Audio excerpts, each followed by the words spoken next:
Okay, so this is the website of Virtual Labs IIT Kharagpur. So you can type virtual labs, you can and go to the website and you can see a lot of experiments. So I'll show you the experiments, total experiments, total. This is the lab. So these are different phase one, phase two, phase three. So you can see there are a lot of labs. So we'll be going through the analog lab here. So that is, you can see in phase two. Yes, this is the phase two, and we can see here. I think analog basic electronics lab. I think we are going to take. So phase three. Yeah, basic electronics. This is our lab. So here you can see list of experiments. This introduction for students and teachers. Then list of experiments here. We can discuss two experiments or more. If we have time, we have more discuss more experiments. Here the VI characteristics of a diode. The first experiments we can discuss. Then if time allows, we can discuss the BJT common emitter characteristics. Then we can also discuss op amp, one op amp also. I think that will be sufficient. So in the diode, so we can see all the different parts here. You can see there's an aim, theory objectives, and then theory, PN junction theory, and also and procedure. We'll get some diode equation. All this are theory. So this procedure you'll get in the simulation only, directly in simulation. Okay. Okay, so you can just scan through these things. All this are theory which we have already studied. And the only important thing is you have to explain your graph. Whatever graph you're getting, you're able to explain the graph. That is good. Then you go to simulation, and there are different options of simulation. That is forward bias silicon diode. Then is drawing circuit of the same forward bias silicon diode.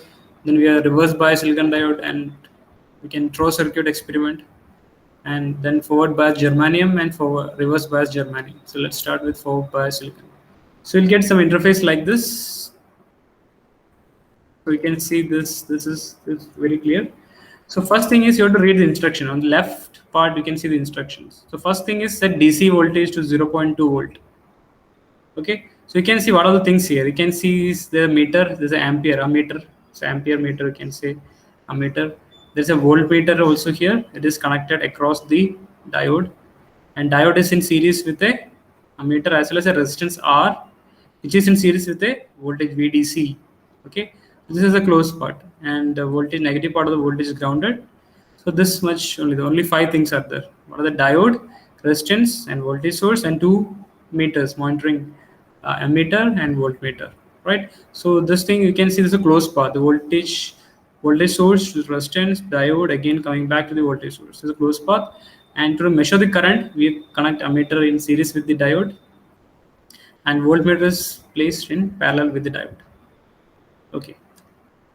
Now the first step is what we are trying to do. We are trying to get the voltage current characteristics of a silicon diode. You can see that is a forward biased. It is a forward biased diode. Okay, so in this forward bias diode, you can see the P region of the diode is connected towards the positive region, and region is negative region. Okay, so first step we can go. What is the first step? Vary DC voltage to 0.2. So DC voltage you can see in the right block, right column, DC voltage. So it is let me put to 0.2. Okay, say I'm putting in the leftmost portion of the DC voltage. You can see here 0.2 voltage is across the source. Now select the diode. Now second step is instruction is select the diode. So there is option of selecting diode in the column, right column. So just see clicking here the different diodes. The most common diodes I'm taking IN4001 or 4004, 4007. So I'm taking 4001. Okay, and now the instruction, go to instruction again, set the resistor. Third instruction is set the resistor. So again the resistor's value is some value. Right now it is not showing any value, so I'll put it to minimum value. So right now it is 100 ohm. You can see the resistance value is 100 ohm. Now fourth step is voltmeter is placed parallel to silicon diode, and the ammeter is series with the resistor. Yeah, that we already kept. We know the connection is already done. Then fifth step is positive side of the battery to the P side, that is anode, and the negative side of the battery is connected to the N side, cathode. That is already done in the connection. Now the sixth step is now vary the voltage up to 5 volt. Now voltage input voltage is varied up to 5 volt, and note the voltmeter and ammeter reading for a particular DC voltage. Take the readings and note voltmeter reading across silicon diode and ammeter readings. Okay, plot the VI graph and observe the change. Let's see what we have done. So first thing is we have to change the voltage source. So after changing, we have to take add to the table. All those values present instantaneous values of voltage and current are added to the table on the left. If you click this, add to the table portion. Right now it is 0 0. Although we have some DC voltage, the current is 0, and the voltage across the diode is also 0. So we'll have to increase the voltage slowly. Now I increase the voltage to the zero point 0.3. You can see this 0.3 voltage. Now again I put add to the table. It's not showing any voltage. I don't know why. Maybe we'll increase the voltage a bit more. Again there is no voltage. It's not showing any voltage. So Is cut it? off maybe voltage. Yeah. Yeah, it is still cut off. It's not having any change in the current. That's why it is not adding to the table. Even 0.5 volt is not showing any. 0.6 voltage is not showing any change. So yeah, right now you can see there is some change in the ammeter, slightly. There's slight change, and voltage across the diode is also 0.589. So we can add this to the table, right? Okay, so I'm just nearing zero point 0.6 volt. So across the diode, zero point 0.6 volt is coming. So okay, there's a question how to choose the resistance value. Okay, resistance value actually it is controlling the voltage and current both. So we can vary each set of the resistance value. We can take the readings varying the voltage and current. That means we fix a resistance value, then go on varying the voltage and plot those values again. The different resistance we go on changing the voltage and current values. Okay, so we have again put this into the table. Again we vary the DC voltage, add to the table. Again vary, add to the table. Again vary DC voltage, add to the table. Again vary, add to the table. Again vary, add to the table. You can see now this current is increasing to 9.9 milliampere, around 10 milliampere. Voltage is also 0.612 only, not much increase. Again we slowly increase. And each time we increase, we add to the table. Values are added to the table. You can see here it is increasing. Now again I'll increase, again add to the table, add to the table. So you can see the current is already getting 24 milliamperes, more than 24 milliamperes.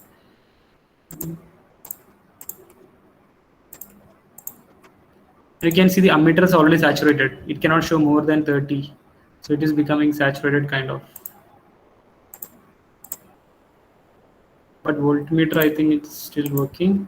But still, let's see how much we can maximum go. Okay, but the left side experiment table is showing all these values. Now we can plot. Just click the plot, the top right. We can just click the plot. So you can see the plot in the bottom. So current milliampere is going to 40 milliampere plus. So all these individual points it is showing in the dots, right? This is current 0. All these points current was 0. So that's why it was not showing any change in the tabular values. No change. So this is the values. Now you can go to right. There's a print option here. You click that print option. A PDF. You can see the output and the circuit and the different tables, different values in the table, and you can just save as a PDF. Maybe the landscape. Yeah, this yeah it's coming 2 pages. So just you can save it if you want. So you can see for comparison. In comparison, you can save it somewhere. I'm just saving somewhere. So maybe desktop I'm saving. Okay, fine. So okay, so then now we again come back. Clear. We can go to clear. Now I'm clearing all those things again. I can give DC value less, and I can set a bit more resistance. Instead of I'll give a resistance of, for example, 1 kilo ohm or around. Yeah, I can put resistance of 830. 830 ohm keeping the resistance. Okay, then diode is selected. Then I'll just add to the table first value, and I'm going on increasing the. So you can see what is the change in the cutting voltage, what is the change in the curve, current curve, all those things you can see.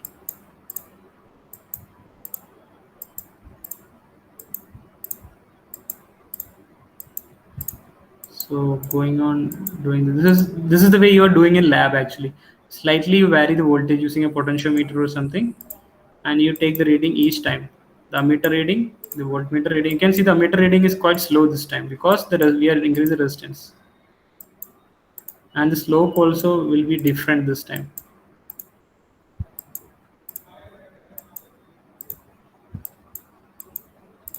Okay, so we have a lot of values. So we can see the current is dramatically reduced because our resistance value is 830 and we are plotting it. Now you can see the graph 642. These are the milliampere in the right hand side or the y-axis. Initially it was 40 because the resistance was less. So right now again, if you just save it, then you can see the difference.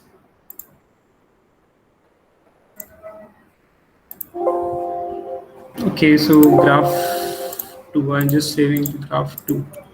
So that's it. Okay, so now I can compare these two graphs. This is the first graph, and let me compare the second graph also.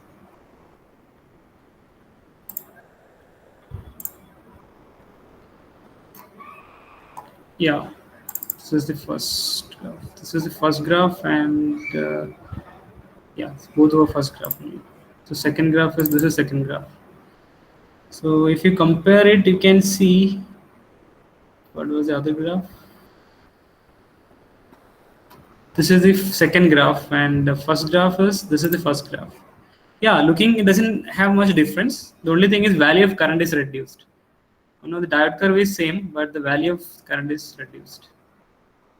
Okay, so that is the main thing. You just can do everything virtually here instead of uh, going to lab thing. So let's go to the same. So now let's here to calculate the dynamic resistance. The dynamic resistance of the diode. You can see RD. R dynamic is delta V by delta I. So slight change in the voltage, I'm getting slight change in the current. So you can calculate delta V in each of the points. In each of the points in the graph, you can calculate RD. Slight delta V divided by delta I get RD at this point. So all these points I get different RDs, right? But if you could take the average, so you can take the dynamic resistance as the average of all those dynamic resistances.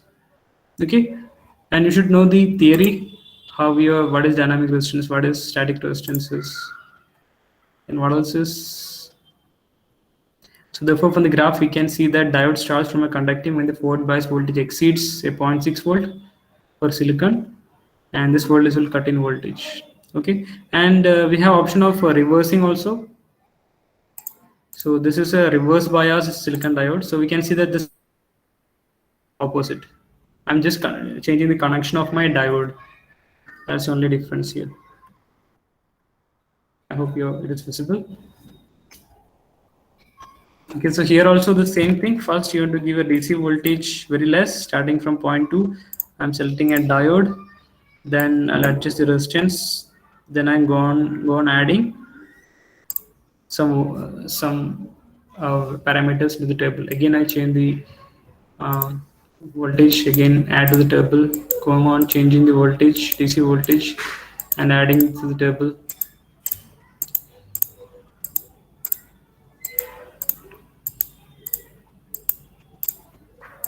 So that's it. This is sufficient, and I'm plotting it. So this is, you can see the reverse bias of a diode. You can see at a particular point here that is around you can say minus 28 volt. Your current is going to be increasing. This is called breakdown region, right? This is a breakdown. You can see it is going to increase till you can say 75 microampere. 75 microampere steadily from the minus 28 volt something. So we can see that is the breakdown region, negative bias. Okay. So another thing we can change the different diodes and see. So this will give you a better idea. For example, you're doing some project, you can understand which diode is working at your desired current level. For example, you need a high power thing, you need to go for this high diodes, one N505. So the same thing you can see the in this diode will be very high current will be there. Let's see. So so again the same process. I'll just try what is the maximum reverse bias of this diode. Last diode we have seen it is around 78 micro, 75 micro or something. So this is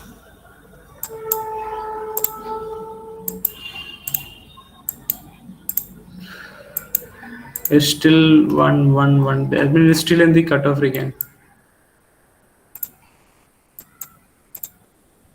Still reverse bias. Okay, so that means what is the meaning? Our voltage is going till minus 30. Still, there is current is negligible. That means this diode's breakdown voltage is much higher. Maybe you had to go to minus 50 or something. So this is a very powerful diode, bigger diode, whose cutoff voltage or breakdown voltage. Sorry, breakdown voltage will be around minus 50 or minus 60. So that's why we are not able to reach that point. Okay, so that is why I cannot see the cutoff of this bigger diode. So smaller diodes, maybe I may be able to see like 4014148. Let's see. Let's be voltage 0, this 0, add to the table. So I'm just checking whether it is going to cut off again. So let's see maximum and see whether it is. Yes, right now I can see. Yeah, here it is getting into breakdown region. At my voltage is around minus 18 or minus 18 volt, it is going to cut off region. And current is around same 75, somewhat 75.5 micro. Okay, so just you will understand the range of current and voltage this diodes are working, and we can calculate the resistances, static resistances, dynamic resistances, etc. Okay, so this is a kind of a simulator. So although you don't get a feel of what you do in the lab, but still you just can get a some visual idea, visualization of what you are doing in the lab. So I think there is some connection exercise also, draw circuit. So this you can see in this part you have to connect each of these things. For example, you have to connect this ammeter and this. So this and this you have to connect it. Again, this ammeter is connected to the diode portion, then ground. Again, ground is connected to 9. So all those things we have to manually connect it. So voltmeter is not connected, so I connect voltmeter across these 2 points. So I hope my circuit is complete. Now there's an option of checking circuit is complete. Check connection. So I check connection. So it's saying wrong connection. That means I'm missing something. I'm missing something.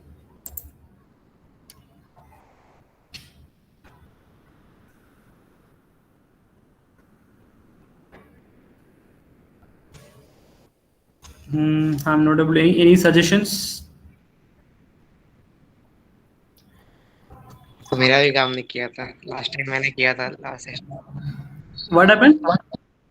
Sir last semester में जब हुआ था practical तभी मैंने किया काम नहीं कर रहा था सही से Acha, maybe some connection. Okay, we can see the instruction. We can see. Have you checked the instruction? Maybe we are going something L1 to L3. Yeah, L1 to L3 we are done. L4 to L7. Excuse me, sir. Yes. Sir, we have to connect the node 2 to 1 and then ground from 2. Can you repeat? The Can you ground repeat? connection. Yes, sir. Ground connection is not correct. Okay. So ground Sir, we we are have. to 9 on 11 to 9.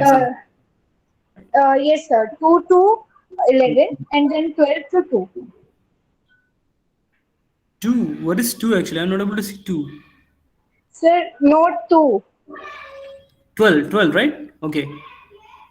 Yeah, So there let are three nodes, 2, 12 and 11. तो 9 2 को हम 11 से जोड़ देंगे, 12 को हम 2 से कर देंगे. Okay, 9 to 12 we have to connect. 9 to 11 we have to connect. Okay, got it. So I'll delete all connection. And again, tell me if I'm wrong. And again, 7 to 11, 8 to 10. Again, voltmeter 10. Again, we have to connect this. You're telling, right? Yes, sir. Yes, sir. Okay, now check connection. Yes, now it is right connection. Okay, thank you. So this is something you give you more feel. In lab, you will be doing like this, right? Although logically previous, the way we connected also, it's both the meaning is same. If you connect this to ground and this to ground and all those doesn't make any much difference. But still, conceptually, the diagram says whatever the diagram is saying, we have to connect it likewise. Okay, so let's do the same experiment again. Just choose a diode. Now we'll choose another diode, and we'll take the resistance. We have some voltages. Okay, resistance also we have chosen, and add to table. Some resistance value we have to choose. Okay, okay. So and again I go on varying the DC voltage.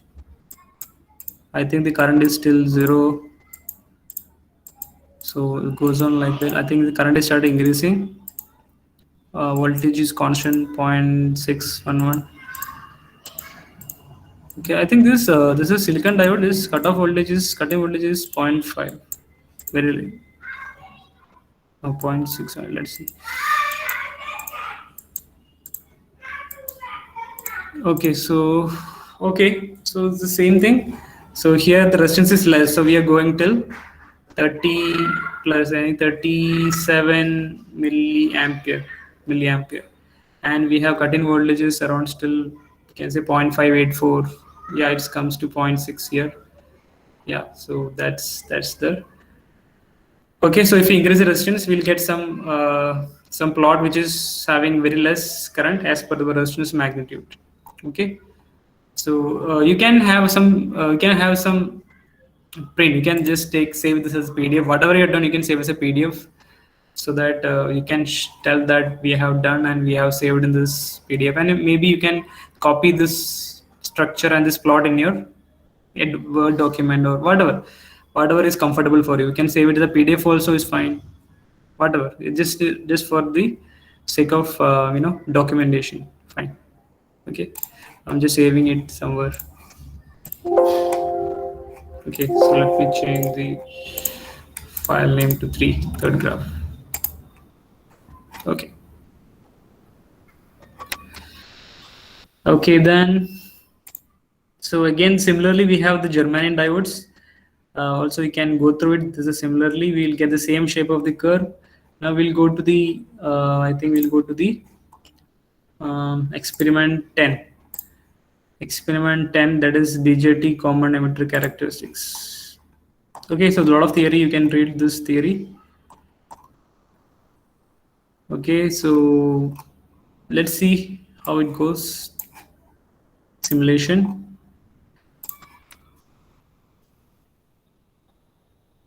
So here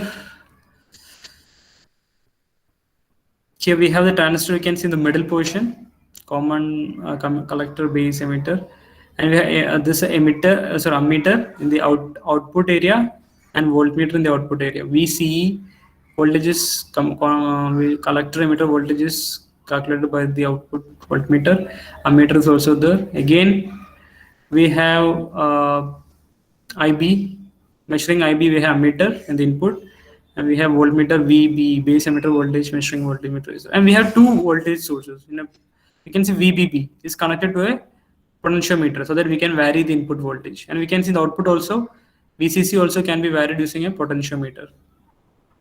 You can see this, right? That is through RH2 and RH1. Now let's see the instruction. Initially set rheostat RH1 to 1 ohm. So let us put the RH1 to 1 ohm. Like this. Okay, 1 ohm. I put the RH1 to 1 ohm, and RH2 and rheostat RH2 to 1 ohm. So RH2 also I'm putting 1 ohm. Okay, and set collector emitter voltage VCE to 1 volt by adjusting the rheostat RH2. So collector emitter voltage to 1 volt. Yeah, right now we are trying to set the output voltage. That is, we are trying to set the collector emitter voltage to 1 volt, and now we'll vary the input voltage. So VC, I have to keep 1 volt. VCE, I have to vary the RS2 to keep VC 1 volt. So RS2 I have to vary, and you can see I'm varying the RS2. You can see the voltmeter reading is changing. Now I'm setting it to 1 volt. You can see now the analog common emitter voltage meter is showing 1 volt. There is some current also, right? So the base emitter, set the collector emitter voltage to 1 volt by adjusting the resistor R2. That is done. Base emitter voltage VB is varied by adjusting the rheostat RH1. Okay, now we go on varying the RH1 so that base emitter voltage is changing or adjusted. Now we'll note the readings of base current IB in microampere and plot the IV characteristics of common emitter configuration, and a graph is drawn between VBE along x-axis and IB along y-axis. Okay, so the first thing is what you have done. We have set the RH2. So collector emitter is 1 volt. Now we go on varying the RH1 and take the different readings. So first reading is this. Second, I am go on varying the RH1. That is, I am changing the input voltage I am giving, and I am changing the different voltage I am getting different voltage. So I'm getting that you can see the voltage across this voltmeter is changing, IB is changing, and IC is also changing, but VC is fixed. So different values of RF, you can see VB is also changing.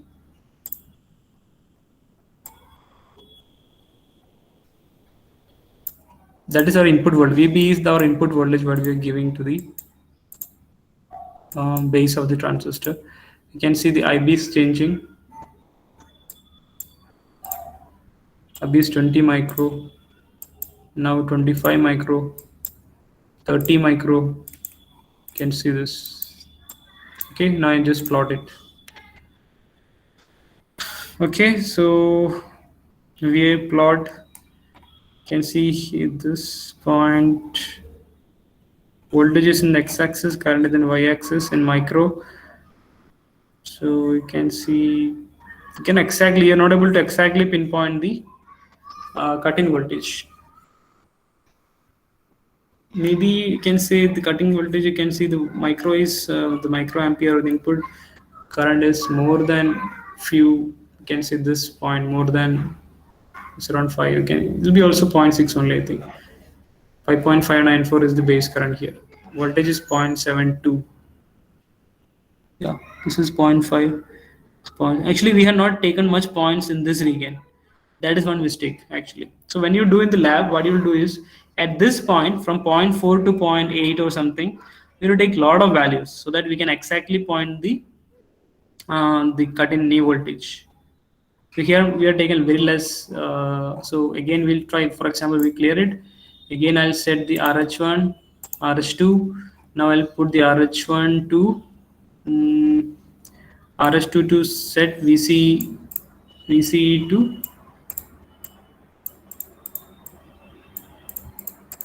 I don't know, it's not. Let me refresh. Okay, so let RH1, RH2 I'm keeping. Then I'll just change the value of. Sir RH2 वहीं से vary होगा ना ऊपर.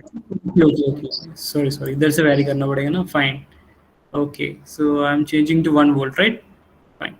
So right now my idea is I have to focus on the point where my cut-in voltage is coming, because last time I didn't take much readings that point. So let me again take the different.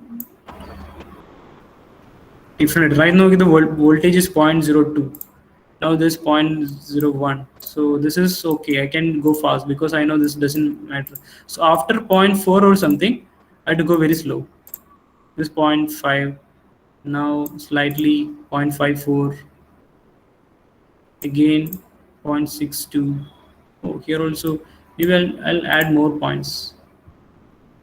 Oh, same point I have taken. 0.58. You can see this is things you can learn in the lab only. How should you focus on some points?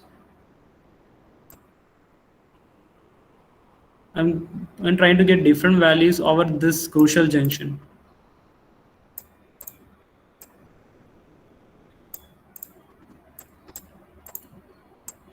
Now I think you can see the current is increasing fastly. So now I can go fast also, doesn't matter.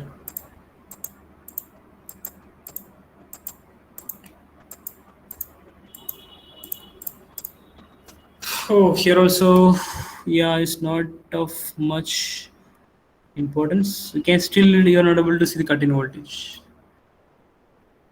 Yeah, 2 microampere, starting from 2 microampere. This, although somewhere here this is the cut-in voltage, but I'm not able to see. So this happens when you do an experimentation. Usually in labs you'll get some cut-in voltage, but here it is very difficult to identify exact cut-in voltage. But you can say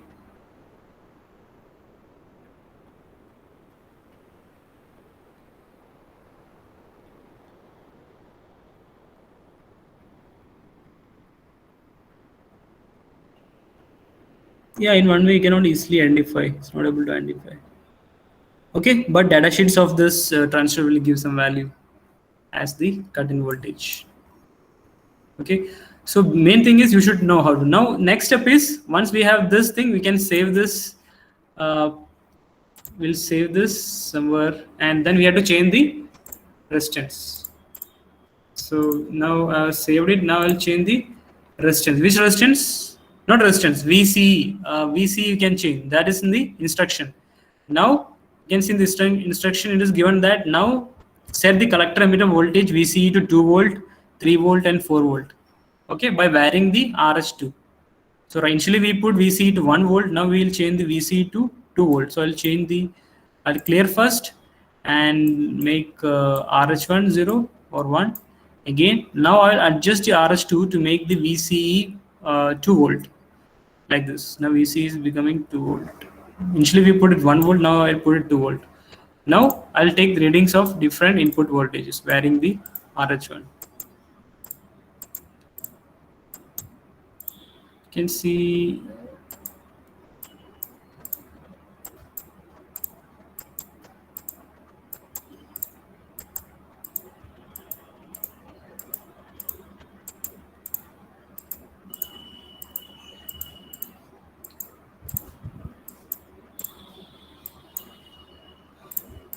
okay.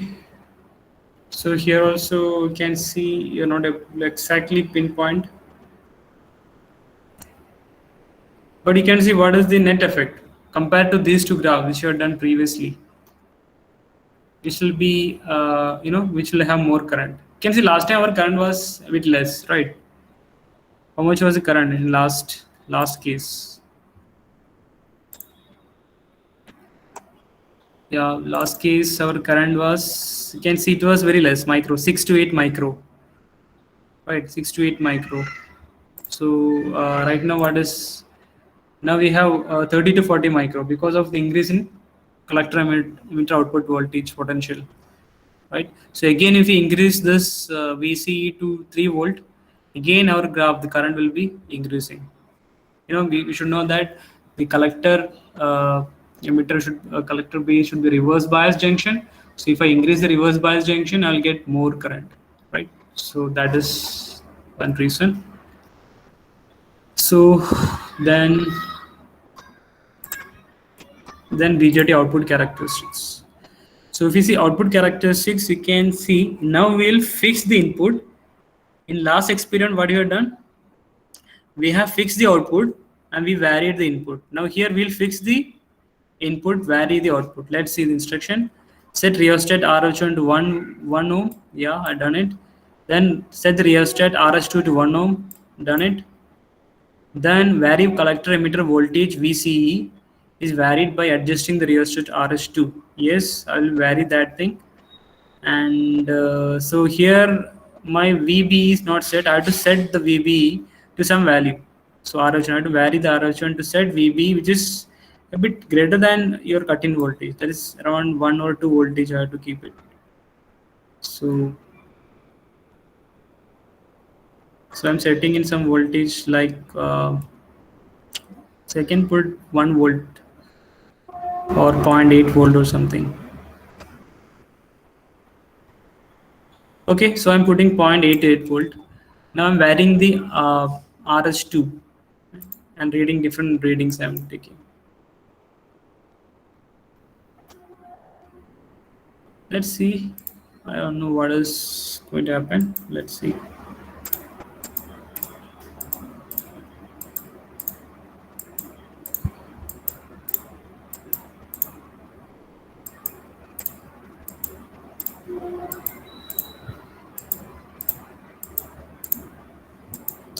Now our transistor is already on, so it's already above cut-in voltage.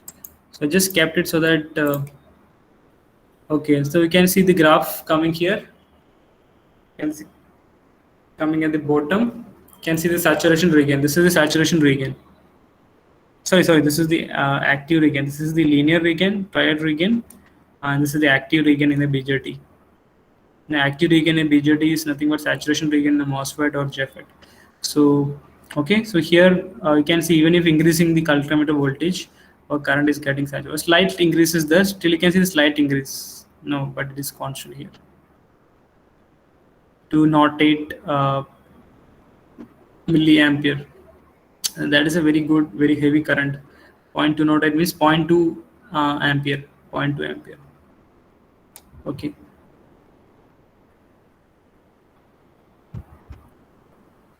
Okay, now we can change the we can change the base emitter voltage to a lesser value. So, for example, I'm just doubting if I put a base emitter voltage a bit lesser voltage. For example, it is 0.2. Let me try 0.2. What happens with 0.2? Okay, then I'm going to change. So RS should not change this. I should change RS2, right? Yeah. So without the transistor getting into yeah, but still this current is showing very high. I doubt what is happening here because VB is still 0.02 and this current is getting very high. There is some problem then. Maybe the simulator is faulty. Let's see.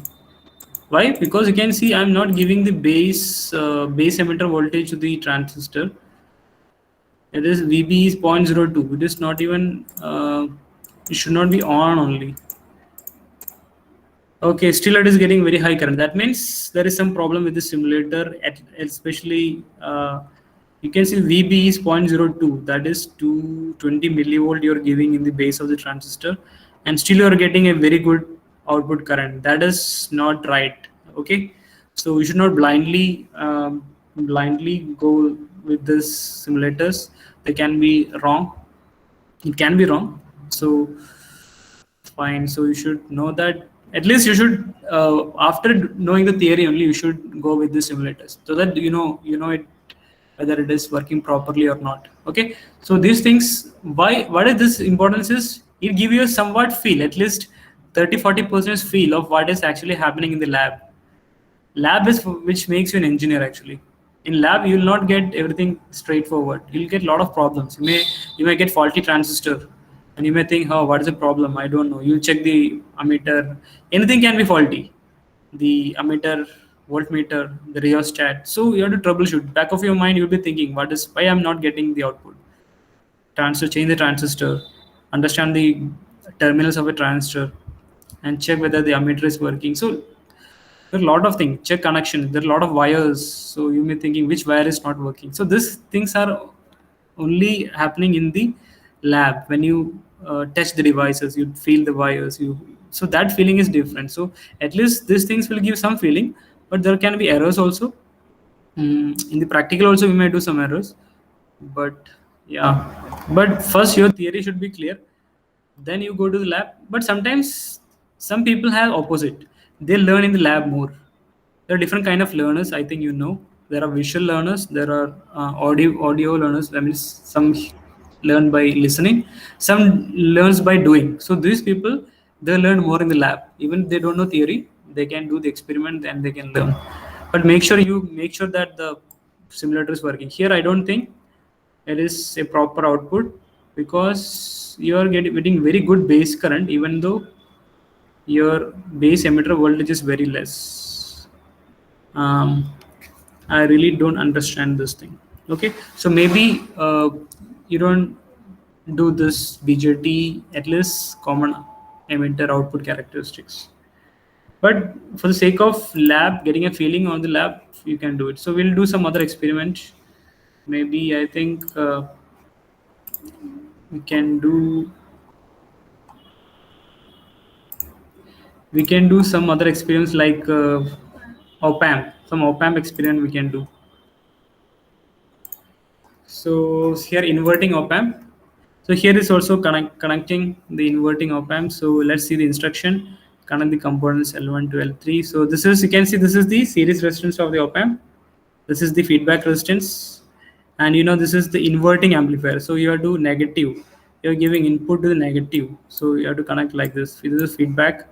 So feedback resistance, it should be parallel to the output and the input. So V input has to be connected to the third terminal. Ground has to connect it here. I think the connection is ready. Yes, this connection is ready. Now let's start the resistance. I put some resistance 1, series resistance, feedback resistance is 2. So the gain of a inverting op amp is 2 by 1, RF divided by R1 minus RF by R1. Okay, so let's try different voltages, input voltages. Okay, let me start with 0, or let me start with negative. So let's see. Okay, I just did plot. So I'm just taking different input voltages.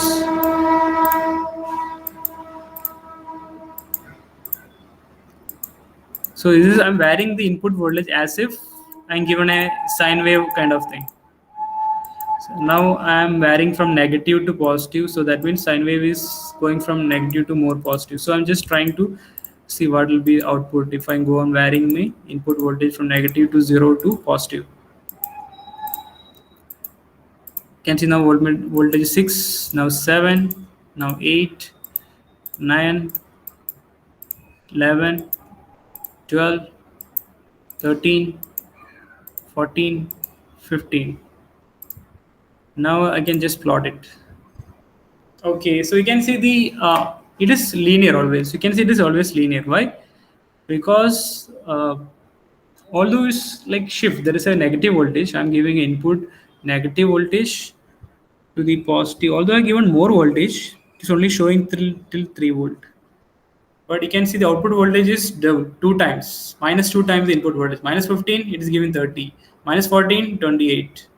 Minus 13, 26 should be given, but it's not given. Minus 12, 24. So you can see it's gone into minus 2. Whatever input voltage is multiplied by minus 2. So it doesn't have the space to show the input voltage till. I think we have plotted till. Okay, cannot. He was showing only till 3 voltage, so you cannot go more than 3 voltage. I think. Okay. So anyway, it is showing the voltage till 3 voltage, or maybe number of entries in the table is limited. You can see the table entries is limited. Okay.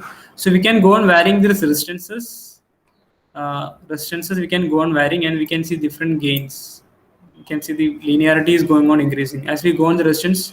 You can see feedback resistance increases. We can see the graph will be having bigger slope because output has become bigger. Okay, so that's it. So there is nothing complicated in this experiment. So let's see the non-inverting. Non-inverting, we can see the input is going to the positive. Yeah, input is going to the positive. Here the input is going to be positive, and everything is as usual. And let's check the connection, right connection. That's it. This is not complicated. You have one input in one terminal and the ground is another terminal. That's it. And we can change the resistance. We change it R1 to 1, RF to 2, RF to 2, and the input voltage again we can just vary. This time we can vary the voltage starting from. Now we can see only minus 7. And let's see, we start with -7. Now go on increasing from -7. So this time we have non-inverting. So that means the sign of the input is also matches the sign of the output. Last time we have a 180-degree reverse output, 180-degree phase shift. Right now we have having same phase. Okay, we can see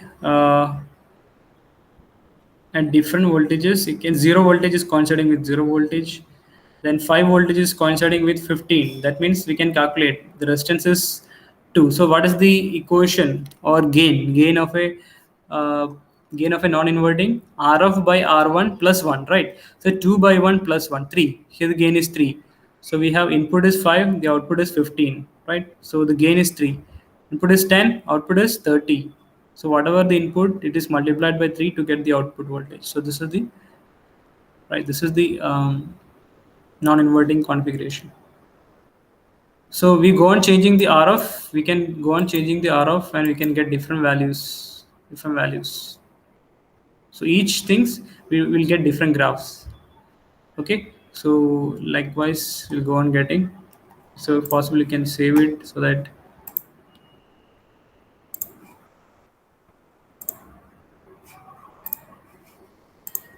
Okay, so I think there is any other interesting experiment we can try. So we can see there is a under evaluation star. We can say BJT common emitter is also under evaluation. On base is also under evaluation, and whatever we had done just now is also under evaluation. That means we don't know whether what we had done the output is correct or not. But at least whatever our theory goes, we have tried it and it is getting the wave, the gain equation is coming correct. Now we'll study some amplifier. We can try some study on BJT common emitter amplifier. So you should know that amplifier circuits is not easy thing in the lab also. You don't think these things are easy. Even common emitter amplifier is a small thing, but when you go and do this in the lab, things are not what we expect. Like we'll not get output as we expected because a lot of capacitance, a lot of resistances, a lot of noises can affect. So there's a lot of wires around you. So I think this is something which you people will be missing a lot. That means um, this kind of lab experience, the troubleshooting kind of thing, this is a very important part of engineering. But you should use this kind of tools to visualize all those things. Else you'll be missing a big part. Because in the lab you'll be troubleshooting, you'll be thinking out of the box. Because there can be any error. You'll not get the output in the first time, I'm sure. I mean, you can be assured that you'll not get. A lot of problems can happen. Maybe there is some disconnection, capacitance is not working, the transistor itself is not working, there's a disconnection, CRO problem might happen. So there are innumerable problems. So you have to troubleshoot in your mind, you have to a lot of experience. So it takes a different set of skills. So this thing you should whenever possible after offline, you should definitely come to lab and try this different things in the lab. And that is what the difference actually. The theory is entirely different from lab, right? And there are some people who will be very interested in lab, and some people get the output every time. Some people will be difficult. So these things very interesting actually. So you have to go through. So let's try the emitter amplifier. Let's see the instruction. Vs is set to 50 millivolt at 1 kilohertz frequency. So Vs, you can see this is the Vs. So where is Vs?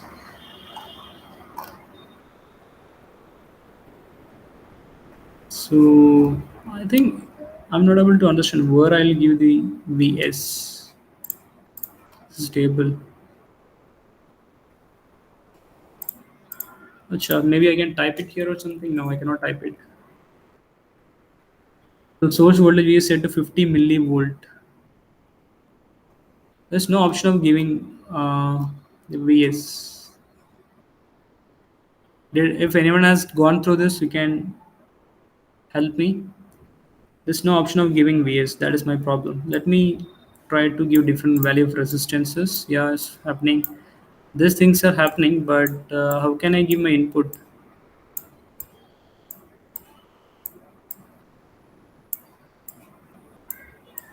Okay, frequency. Yeah, frequency I can vary. Yeah, in Vs. This is the frequency. What about the amplitude? Uh, Amplitude 50 millivolt at 1 kilo frequency, so 1 kilohertz. So I should keep 1 kilohertz. That means 1000. This is 1 kilo, 1000 hertz. Right? Yeah, something around 1 kilo. Fine, that is fine. Slightly changing, so that yeah, 1 kilo slightly. So what about the amplitude? I'm going to change the amplitude. Okay, let's see. I don't have the idea of changing amplitude. Let's see. Now we're going to plot. So then set source resistance 100 ohm. Yeah, source resistance 100 ohm. Then set the collector resistance 4000 ohm. RC is 4000, right? RC is 4000 ohm. So RC 4000, 4K. Let me put it 4K.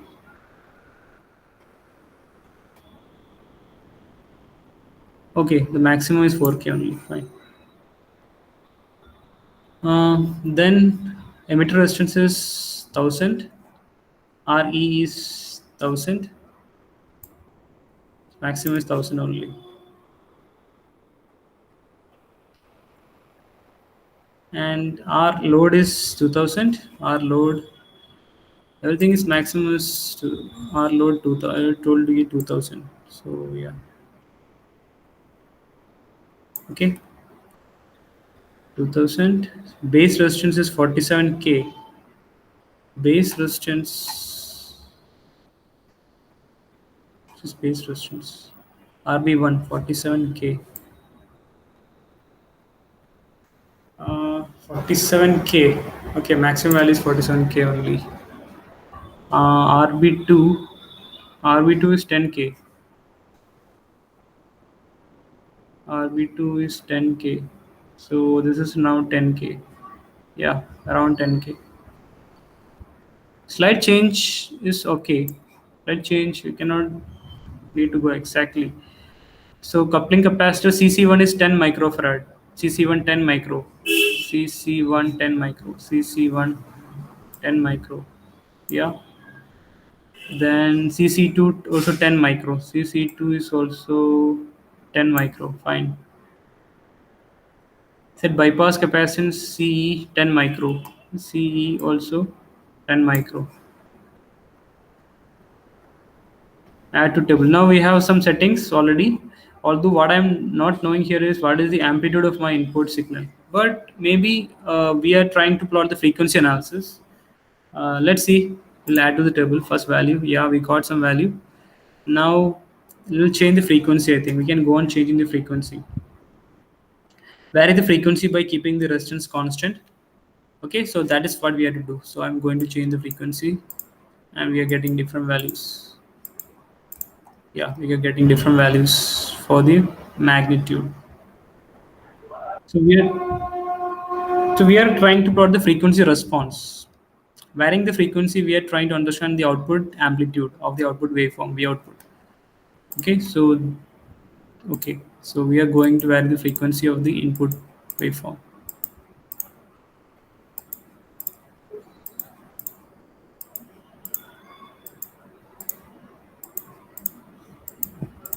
So you can see each of these values of capacitance, they are designed actually. If you go through the theory, you can understand how the design happens in each of the capacitance resistance.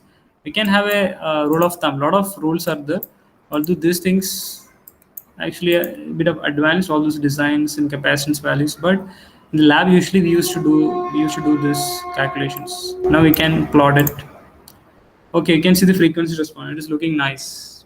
So you can see the higher frequency, your amplitude, output amplitude is very less. More than 10 megahertz frequency, your output amplitude is very less. So you can see this is kind of a low pass. I cannot say this is a low pass filter. At higher frequencies, it is having very low amplitude.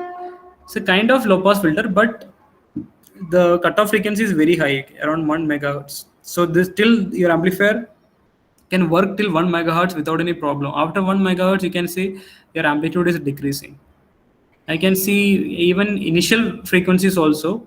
You can see 1827 hertz. All this frequency is not perfectly uh, good amplitude, there is some distortion or not perfect. After we can say 4 kilohertz, you can see there is a good fixed amplitude. The amplitude of the output is perfectly fixed and very good amplitude is there. Then after 1 megahertz, again it is reducing. Okay, so this is the frequency response, and lower cutoff frequency it is 5 kilohertz. Higher cutoff frequency is to 20, like 20 megahertz, 20 megahertz. Yeah, this is the cutoff frequency, 20 megahertz here. 0.09 something here. Yeah, something like this. So these things usually you have to do this in the lab and plot in the using the CRO. You can check this in the CRO. You have to make note these readings. May not be this in the CRO. You have to note these readings in your notebook and then later plot in your graph paper. This is in dB. Magnitude is in decibels. So frequency is in kilohertz. So mid-band gain 53 dB. You can see the gain is 53 decibels. This is minus 53 because there is a phase shift of 180 degree. There is a minus sign here. 53 dB is a very good dB. 60 dB is also very good dB, around 60. Okay, so instruction says again we have to we have to vary what will vary. Now we have to vary the resistance. I think we have to vary the resistance. Maybe we can vary the RC collector resistance and take a different value.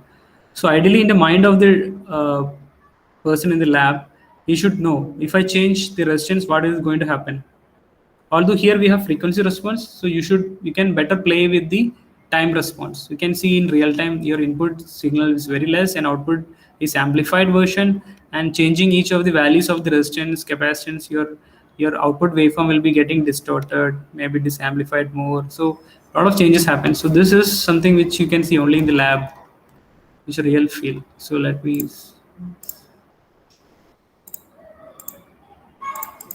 we are not able to I don't know, I'm not able to save this. Fine, so this was also interesting lab. So let's see. So this will give you more feel of the complexities. Drawing circuit of the CE amplifier. You can see how much connections you have to do. So this is a lot of, if you're doing this lab, you can see how difficult it can be. So this is interesting, and this you should have a feel. That's the only point of this this session was to give you a feel of the lab. That's it. Yeah, this is like this. Let me check the connection. Wrong connection. Maybe I think this time also is something about the ground or something. I'm not sure. So 24. Maybe I'll have this some clue here. Ground here. This is junction.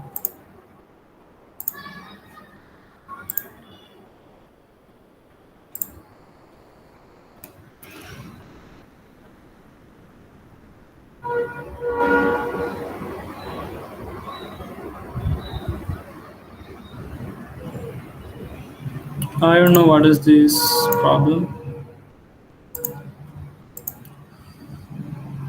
Okay, here is given. The connections are given. You can go through this connection. You can check what is the problem. So there is one of the problem of the simulators. They are actually they are not open to different possibilities. They may be limited to those things which their programmers or their designers have done. Usually in the practical things, if you have the loop like this, doesn't matter anything. Your conductor loop, it's same. All these points are connected, but the simulator says wrong. That is a problem. And ground connection loss also we have seen. Okay, so that's it. I think we'll stop it here, and I will be sharing the link for the tomorrow's things. And another thing, usually I used to do in my analog circuits is I used to give them a circuit simulator, PSpice. I'll also give you a circuit simulator, PSpice, although not for tomorrow, but which you can do whenever you're designing a project or you're doing some learning. You can use that PSpice simulator. Although I'll not give you a demonstration of the PSpice right now. Maybe after the exam I may give you for your future.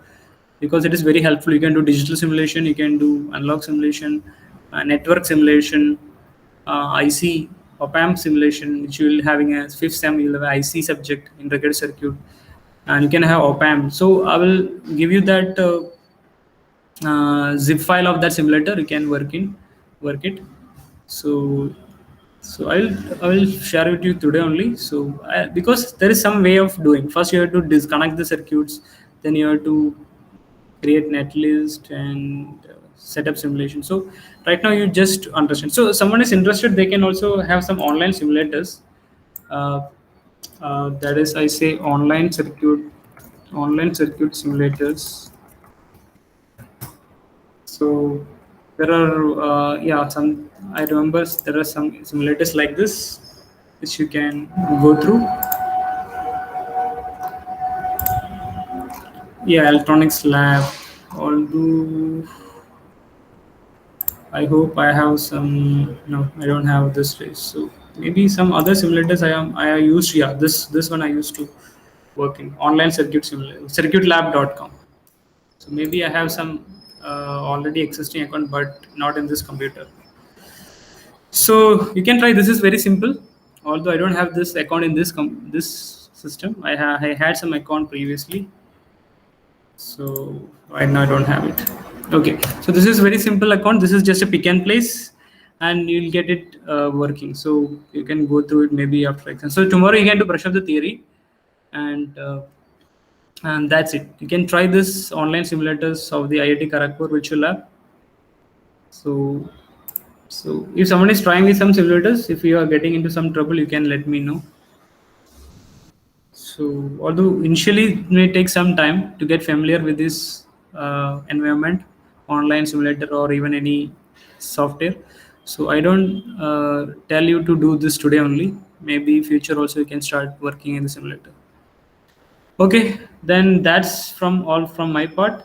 I request you to go through some of these experiments and get a feel of uh, what it, what it, what it is mean to do something in the lab.